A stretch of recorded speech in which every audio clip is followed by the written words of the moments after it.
काल हरतालिकाचा उपवास होता. म्हटलं चला आज पटपट कामं करून एकने पूजा वगैरे मांडून घेऊया. तर सकाळी तनिषला सोडल्यानंतर इथं झाडू पोछा वगैरे करून घेतलं सगळं. आंघोळ वगैरे फ्रेश झाले. त्याच्यानंतर छान अशी देवाऱ्यावरची पूजा करून घेतली आणि मग मार्केटमध्ये गेलेले. थोडंसं हरतालिकेचे पूजेचं सामान आणायचं होतं. तर सामान वगैरे घेऊन आल्यानंतर हरतालिकेची पूजा वगैरे मांडून घेतली छान अशी. त्याच्यानंतर स्वयंपाकला घातलेलं. माझा उपवास होता. तनिषच्या पप्पांना ड्युटीवर जायचं होतं म्हणून म्हटलं चला पटकन स्वयंपाक करून घेऊया.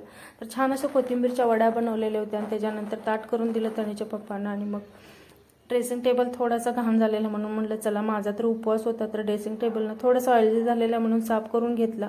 संध्याकाळच्या वेळेला दिवाबत्ती केली आणि हरतालिकाची कथा माझ्याकडून सकाळी वाचून झाली नाही म्हणून म्हटलं चला आता संध्याकाळच्या वेळेला वाचूया.